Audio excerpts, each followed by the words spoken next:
ವೀರಭದ್ರ ಸ್ವಾಮಿಯ ದರ್ಶನ ಪಡ್ಕೋ ಸಂಬಂಧ ಯಡೂರ್ಕ್ ಹೋಗಿದ್ದು ರೀ. ನಮಸ್ಕಾರ ರೀ ಕರ್ನಾಟಕದ ಮಂದಿಗೆ. ಮಾರ್ನಿಂಗ್ ಎದ್ ಕೂಡಲೇ ನಮ್ಮ ಶ್ರೀಶೈಲನ ಕಡೆ ಹೋದ್ರಿ. ಯಾಕಂದ್ರ ಅಮಾಸಿತ್ತನ ನಮ್ ರಾಣಿಗೆ ಹೋ ತಗೋದಿತ್ರಿ. ಕಂಗ್ರಾಚುಲೇಷನ್ಸ್ ಬೇಬಿ ಬಾಯ್.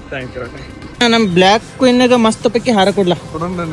ಅನ್ನಗಳು ನಮ್ಗ ನಮ್ ರಾಣಿ ಸಂಬಂಧ ಮಸ್ತ್ ಪೈಕಿ ಹಾರ ಕೊಡ್ತಾರೋ ಅದನ್ನ ತಗೊಂಡ್ ನಾವು ಡೈರೆಕ್ಟ್ ಮನಿ ಕಡೆ ಹೋಗ್ತೇವ್ರಿ. ಅಲ್ಲಿ ನಮ್ ಶಂಕರನ ವೇಟ್ ಮಾಡತ್ತಿದ್ರಿ. ಇಬ್ರು ಕೂಡಿ ಶಿಸ್ತ್ ಪೈಕಿ ನಮ್ ಗಾಡಿಗಳನ್ನ ತೊಳೆಯರಿದ್ರೆ ಅಷ್ಟ್ರಾಗ ನಮ್ ದೋಸ್ತ ಪ್ರಹ್ಲಾದ ಮತ್ತ ಅವ್ರ ತಮ್ಮ ಬರ್ತಾರಿ. ಅವ್ರಿಗೆ ಭೇಟಿ ನಂತರ ಇಬ್ರು ಕೂಡಿ ಶಿಸ್ತ್ ಪೈಕಿ ಗಾಡಿ ತೊಳೆಯಕ್ ಸ್ಟಾರ್ಟ್ ಮಾಡ್ತವ್ರಿ. ಇಬ್ರು ದೋಸ್ತರು ಕೂಡಿ ಮಸ್ತ್ ಪೈಕಿ ತಿಂಡಿಲೆ ಗಾಡಿಗಳನ್ನ ರೆಡಿ ಮಾಡ್ತವ್ರಿ. ಎಲ್ಲಾ ರೆಡಿ ಆದ ನಂತರ ಶಂಕರನ ಬಿ ಟಾಟಾ ಬೈ ಬೈ ಅಂತ ಹೇಳಿ ಹೋಗ್ತಾವ್ರಿ. ನಂತರ ನಾವೇ ಮಸ್ತ್ ಪೈಕಿ ರೆಡಿಗೆ ನಮ್ ರಾಣಿಯನ್ ತಗದ್ರೆ ಯಡೂರ್ಕ್ ಹೋಗ್ತವ್ರಿ. ಅಲ್ಲೇ ನಮಗ್ ಮೊದಲು ಯಾರು ಭೇಟಿ ಆಗ್ತಾರ ಅಂದ್ರ ಲಾಗರ್ ಸುಧಾಕರನ ಭೇಟಿ ಆಗ್ತಾರ ನೋಡ್ರಿ. ಅವರಲ್ಲಿ ಗಣಪತಿಗಳನ್ನ ಮಸ್ತ್ ಪೈಕಿ ರೆಡಿ ಮಾಡತ್ತಿರು. ಇಲ್ಲಿಂದ್ರ ಇವ್ರನ್ನ ಕರ್ಕೊಂಡ ಯಡೂರದಲ್ಲಿರುವಂತ ವೀರಭದ್ರ ಸ್ವಾಮಿಯ ದರ್ಶನ ಪಡ್ಕೋ ಸಂಬಂಧ ಇವ್ರನ್ ಬಿ ಕರ್ಕೊಂಡ್ ಹೋಗ್ತವ್ರಿ. ಅಮಾವಾಸ್ಯದು ಇದ್ದ ಕಾರಣ ಮಂದಿ ಅಂತೂ ಸಾಕಷ್ಟು ಜನ ಬಂದಿತ್ರಿ. ವೀರಭದ್ರ ಸ್ವಾಮಿ ಯಾರಂತ ಸಿಂಪಲ್ ಆಗಿ ಹೇಳ್ಬೇಕಂದ್ರ ದಕ್ಷ ಪ್ರಜಾತಿ ಯಜ್ಞವನ್ನ ನಾಶ ಮಾಡಲು ಶಿವ ತನ್ನ ಜಡೆಗಳಿಂದ ನಿರ್ಮಿಸಿದಂತ ದೈವರಿ. ಈ ದೈವವು ಅನ್ಯಾಯದ ವಿರುದ್ಧ ಧೈರ್ಯ ಮತ್ತ ನ್ಯಾಯದ ಸಂಕೇತವಾಗಿತ್ರಿ. ಯಡೂರದಲ್ಲಿರುವಂತ ಈ ದೇವರು ಶಕ್ತಿಯ ಸಂಕೇತವಾಗಿ ಭಕ್ತರ ಮನಸ್ಸಿನಲ್ಲಿ ಆಳವಾಗಿ ನೆಲೆಸಿದಾರ ನೋಡ್ರಿ. ವೀರಭದ್ರ ಸ್ವಾಮಿಯ ದರ್ಶನ ಪಡ್ಕೊಂಡ ನಂತರ ಅಲ್ಲೇ ನಾವ ಪ್ರಸಾದ ತಗೋತವ್ರಿ. ಪ್ರಸಾದದ ತಿಂದ ನಂತರ ಲಾಸ್ಟ್ ನಾವ ಸುಧಾಕರ ನಗ ಟಾಟಾ ಬೇಬೆ ಅಂತ ಹೇಳಿ